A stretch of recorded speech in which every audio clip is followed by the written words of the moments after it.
This fall, we are asking the question, how can we be a healthy, growing, strong church in a pandemic? In a season where so much of what makes us strong has been taken away from us or knocked out from under us.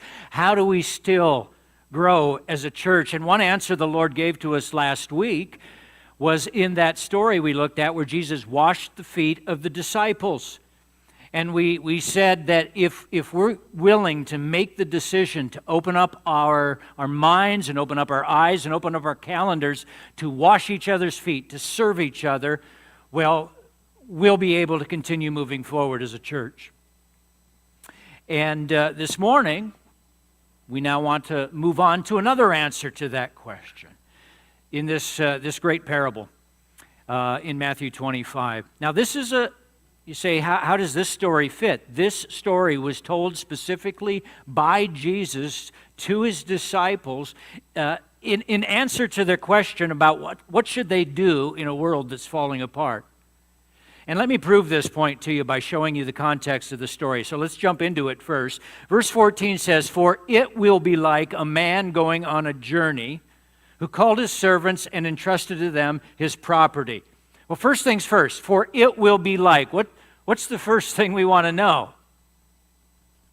What's the it? What's he referring to? Well, how do you find that out?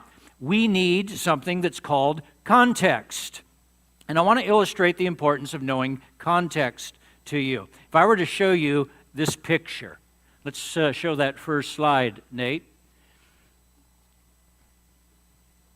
Okay, what do you think that picture is about? Give me some thoughts. Man, woman? Looks like a guy, probably. How do you know they're in a boat? Looks like to me he's looking off a building. It must be windy. He's got a scarf on. That's about as much as we can tell right now. Don't we want to have more context? How do we find more context? You know what? We draw back and we look at more of the picture. Let's look at the next picture. Oh, Janice was right. Did you look at my sermon notes this morning, dear? That's my wife who said that. He is in a boat. Go, Janice. He's wearing a coonskin cap. That gives us some interesting information. Helps us to date the picture a little bit, doesn't it? I still want to know more about what's going on. How about you? One person says, yeah, come on, do you want to know more? How do we find out the context? We draw back and we look at more of the picture. Next picture fills out the story. Oh, it's George Washington crossing the Delaware. This is the power of knowing context. So, how do we know what's going on in this story? Well, we have to draw back and look at the big picture. And if we do that, we'd realize that this story in Matthew 25 is actually part of three stories, one after another, that Jesus tells in chapter 25. The parable of the 10 virgins, the parable of the talents, and the parable of the sheep and the goats. And the beginning of the first parable in verse 1, Jesus says, the kingdom of heaven will be like 10 virgins. Oh, well, there's the answer. There's the it. Jesus is teaching about the kingdom of heaven. Well, I want to know, why is Jesus teaching about the kingdom of heaven here? How do we find out? We draw back and look at more of the picture. And when we do that, we realize that this teaching in chapter 25 is linked to what Jesus is teaching in chapter 24. It's all one big block of teaching. And you pull back to the beginning of chapter 24 and look at what's happening there. Jesus and the disciples have just walked out of the temple. The temple is an amazing building, and the disciples are oohing and aahing at it. And Jesus just randomly says, you see this great temple here? Not one stone will be left upon another. And then he's like, quiet. He throws this verbal hand grenade in there just to kind of mess with their minds. And sure enough, the disciples' minds are blown. Jesus does this a lot. Next verse, the disciples asked Jesus, when? When is this going to happen? When's the temple coming down? And Jesus proceeds in the rest of chapter 24 to tell them. He lists signs of what will take place, of all the hardship and trouble that's going to come on the world before the temple is destroyed, and it happens 40 years later. And then Jesus goes on in the chapter, and he talks about his second coming, because the disciples also want to know about that. And he says to them that there'll be hardships and troubles and difficult signs to look for. In other words, here's how I want you to think. Here's how I want you to act in a world that's starting to fall apart. And then he goes on in chapter 25 and tells these 3 stories to say to them, how do you be the church in a pandemic? You live for the kingdom of heaven. You think about the return of Christ more than we do. That's the context of this parable, and that's why this is a perfect place to turn to help us answer this question that we're asking this fall. So, that's the backdrop. Let's look at the story itself. Let's dig into it. Verse 1, for it, the kingdom of heaven, will be like a man going on a journey who called his servants and entrusted to them his property. Let's call attention to some truths Jesus is teaching here. Here's truth number 1. God believes in me so much that he wants to make me his partner while on the earth. God believes in me so much that he wants to make me his partner while on the earth. You say, where's that? It's in this sentence, the owner entrusted to him his property. And that word entrust is very, very technical, and it refers to something that an owner gives you. They call this a trust. When somebody who owns something gives it to you, puts it in your care, says, use this for a while, and then later on the owner comes back and you give back to him what he loaned to you. And you have to explain how you use that thing. Janice and I, early in our marriage, we were living in a one-room, bedroom, cockroach-infested apartment. And some friends in church were going away for a year, so one of them could study in school. And they said, hey, Barry Janice, do you want to come and house sit for us for a year? Yeah. And we did. They entrusted their house to us. We got to put our pictures up, our furniture in there, bring our cats in. We treated it like our own for a year, all the while knowing when the year was up, we'd have to give it back. That's what the Lord is doing with us. And in Bible terminology, this has a very precise word. Someone who's given property from someone else. Anybody know what that word is? Steward. You say, what has God entrusted to me? What am I a steward over? Time, talent. I mean, let's start with the biggest thing of all, your life. How many of you own your own life? You control your life. You determine how long you're going to be here. You don't even know if your heart's going to beat next. Everybody put your hand on your heart right now. Now everybody go, whoo! You couldn't guarantee that. Your life is a trust to you from God. Someone said, body, I heard. Your body is a gift from you. God gives you your body and everything that comes with your body, your skin color and your gender too. And you can't say to God, what did you make here? I want to be the other gender. That's an insult to God. You learn to be a good steward of this body that God has given you. And how about your brain? Is that something God has given to you? Huh? Touch your head right now and say, you beautiful brain. How many of you have bought a computer in the last year? Quite a few of you. How many of you have ever bought a new computer?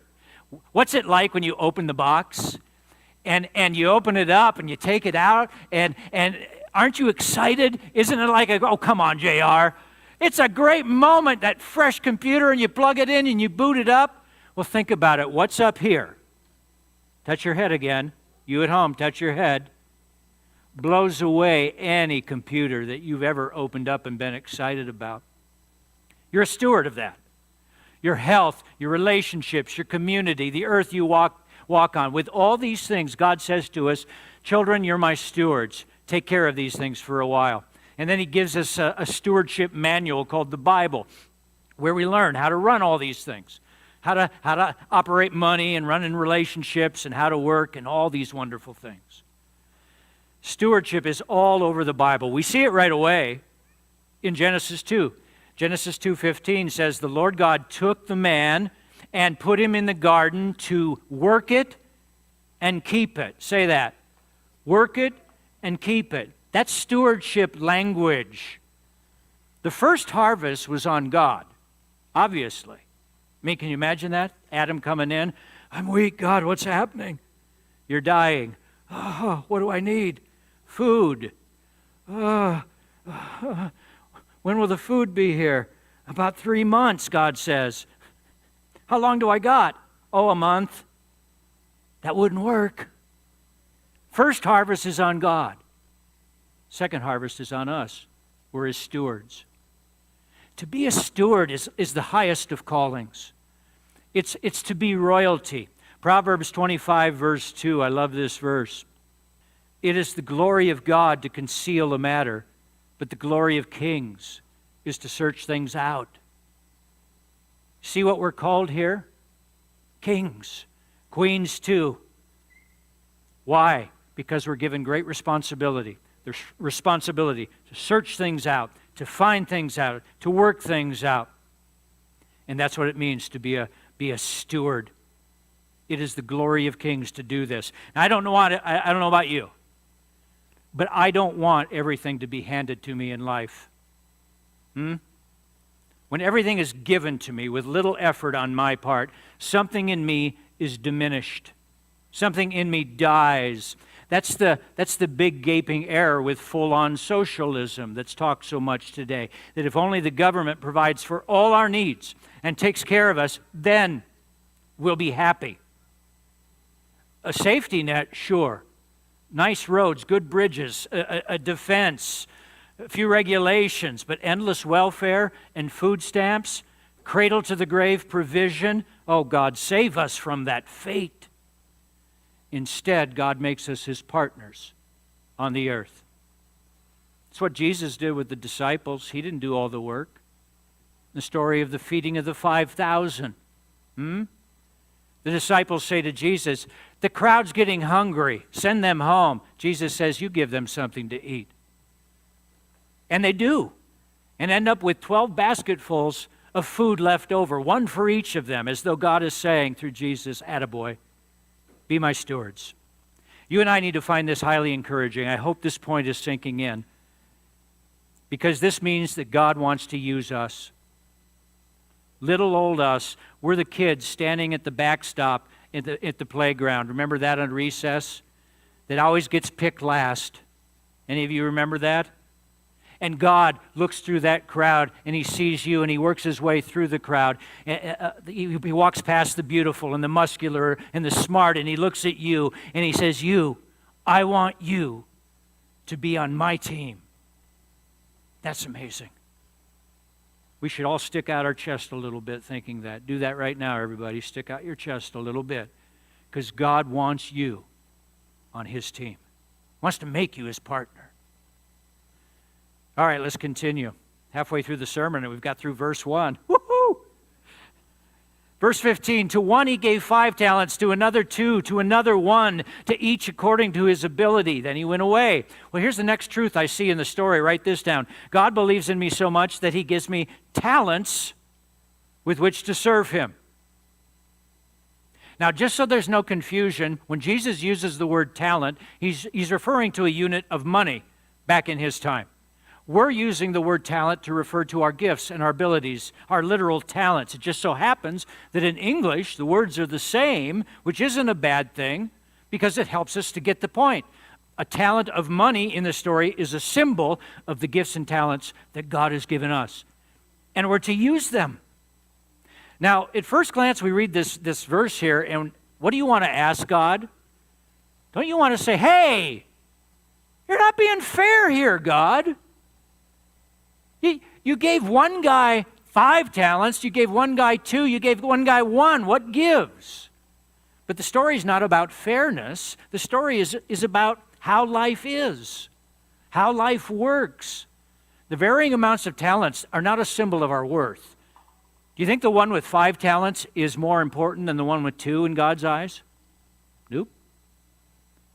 They all have equal worth. They're just a picture, the different amounts of talents, of the different talents we all have and the different opportunities we're given to use them. And those just aren't the same for any 2 people. What you need to know about a talent is that a talent is a phenomenal amount of money. One talent in Bible times was easily worth several years' worth of wages. How many of you would like to receive one talent from God right now? Like 5 years' worth of wages. The one who had the one talent was given more money by his master than he possibly knew what to do with. He was given this incredible abundance. So if you compare yourself to the guy with the one talent, you should not be saying to God, "Hey, why'd you rip me off?" What should you be saying to God? "Wow, God, show me what to do with this abundance that you've given me."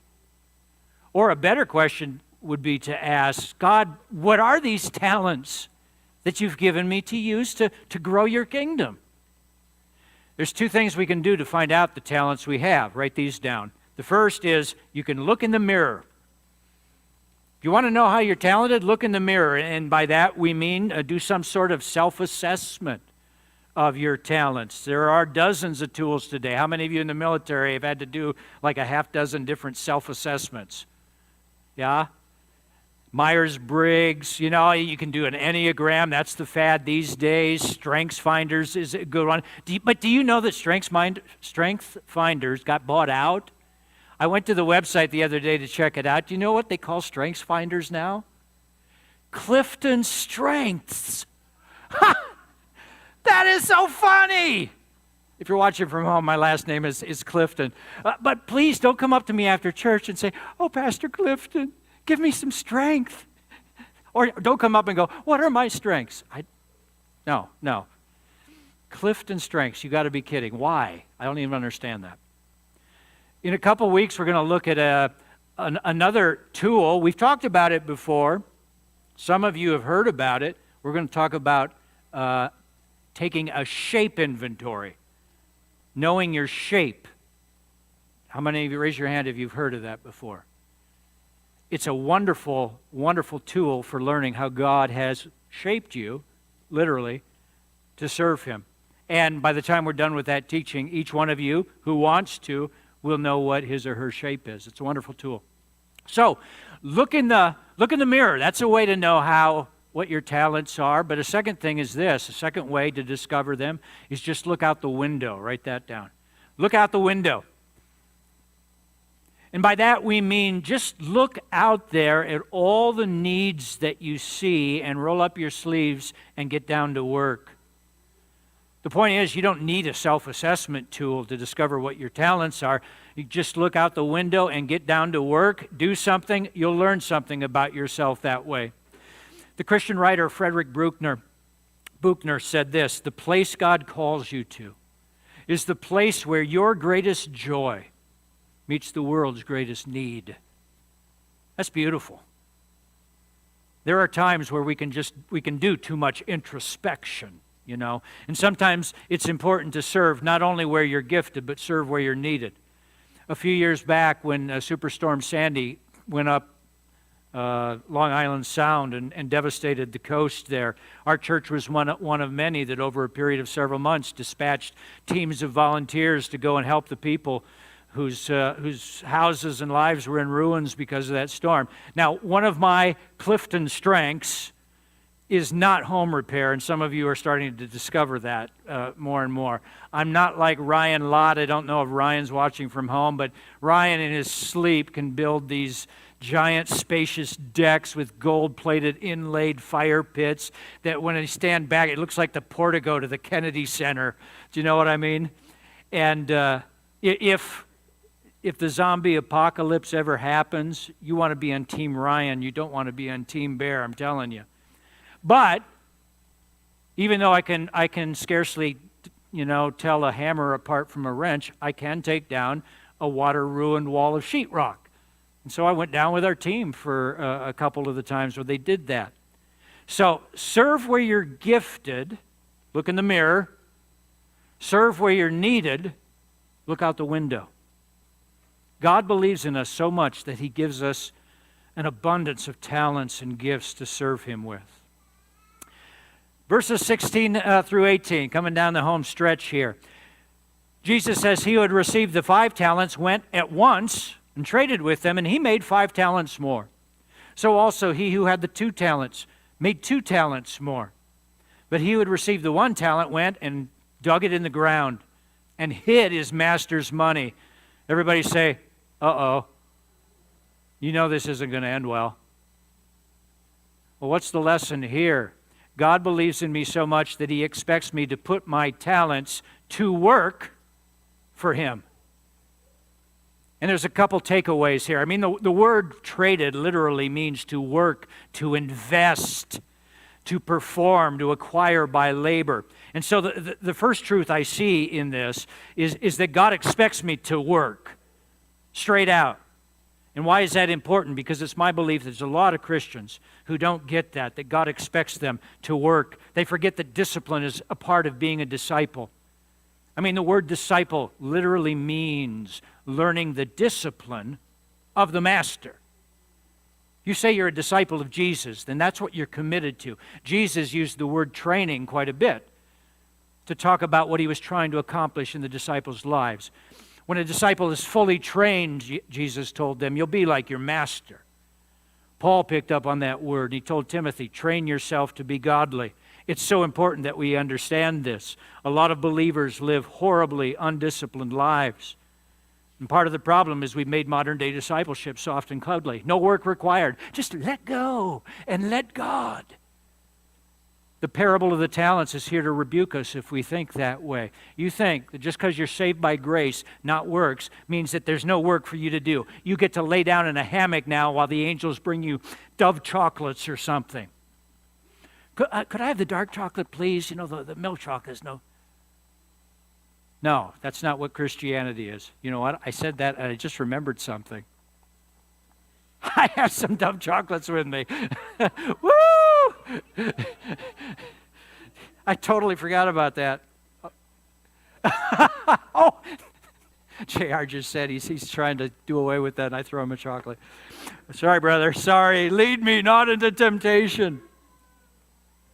There's a second truth that comes through here in this section. God expects me to work, but he also expects me to be bold and take chances. The word traded includes the idea of risk. It's risky taking money and investing it. There are no guarantees. You might lose it. But I think this should be part of our service to God. Using our talents to serve God should always take us out of our comfort zone a little bit. I've seen a lot of Christians over the years in my time of ministry who quit at a ministry or stop doing something the moment it gets uncomfortable. The moment it's not convenient anymore. The moment it doesn't feel so good. Something's pinching here. That should not be our reflex. Yes, there's a time and place where you're trying an area of ministry and it's just not working out. It's not your gift mix. Fine. Lay it aside and find some other area. But what if God's trying to develop your character or grow you? And that's what the stretching is all about. Risk is part of the deal. It'll be risky if we are given the opportunity to do a long-term lease. That will come with risk for us. What if this? What if that? That becomes part of our prayers. And you can't even let failure stop you at first. I think I've told you this before, but my first sermon ever was in our church in England. We went to do some street evangelism. I didn't go to preach, but they let me preach. And my first sermon was a plane crash, a jet crash, a 747 crash in the side of a mountain. It was, that is no exaggeration. If you saw Apocalypse Now, it was a complete inferno, a mushroom cloud of bright orange flame and billowing black clouds of smoke. There were no survivors. It was that bad. Now, I could have quit right then. I could have said, this preaching's not for me, but God wouldn't let me. I knew that I could speak. I got A's in every speech class I ever took in high school and college. The church didn't let me quit either because they'd heard me speak in smaller settings. They knew something was wrong. What they didn't know is I hadn't prepared for that sermon. I was winging it. I was so full of myself by that time, I thought I could just stand up there in front of people and just let go and let God. And God said to me, disrespect me and my word, will you? Well, they gave me a second chance. And the next time I got in that pulpit, I was ready. I was prepared and prayed up. I did my work. And I entered that pulpit that next time with a proper sense of awe and reverence for who is a human, to think that they can stand and speak on behalf of the living God. And to this day, I bring that same sense of awe with me when I come up to share God's Word. It's that holy to me. There's a risk to ministry, which is exactly how God would have it, because then our trust is in Him and not in ourselves. Now, the two faithful servants understood this, that it was risky. But just look at them in verse 16. He who had the 5 talents went, what are the next two words? Went at once and traded with them. He couldn't wait. He was excited to serve his Lord. Same with the servant with the 2 talents. It's as if they were saying, wow, Jesus wants me to help him. Jesus, who died on that cross and gave me forgiveness, and He gave me His friendship, and He gave me His Father, and He gave me His home, and He gave me His eternity, and He gave me my life and my talents and my gifts, and Jesus wants to use me? Wow, I don't know how I'm going to do that. It seems pretty scary, but Lord, I'm all in. That's what it should be like for us. But the faithless servant, the foolish servant, do you see any of that spirit in him? For the faithful servants, their working for God was a work of worship. It was a work of love for their Lord who had given everything for them, but not for the faithless servant. You fast forward to when the master returns and brings his servants before him. In verse 24, the faithless servant comes before his Lord, and he says, and I want you to notice his words, because they tell us what's in his heart. Master, I knew you to be a hard man. Is there any worship there? There's no worship. And then verse 25, so I was afraid, and I went and I hid your talent in the ground. Here, have what is yours. No love there, is there? And what the master says to him in reply just chills me to the bone whenever I hear it read. And I just whisper a prayer to God, Lord, no, may it never be me in that place. And Lord, may it never be any person who's hearing me now here in this room or at home. The master says to the servant, you wicked and slothful servant. Not only are you wicked, but you're lazy. And one feeds into the other. I don't know which came first. And then after he rebukes him, he strips him of the 1 talent and he gives it to him, gives it to the one with the 5, and he says, cast that worthless servant into the outer darkness. You see, at the end of the day, this worthless servant did not know the master. You're a hard man. Oh, no, that's not my Lord. That's not Jesus. My Lord is good, and my Lord is kind, and my Lord is generous, and my Lord loves me recklessly. And when He's tough on me, and He is sometimes, He takes me out to the woodshed, but it's for the best of reasons. Because my God is the best of fathers, and He disciplines me for my good. And He calls me to live a life of discipline for my good, and I love Him for it.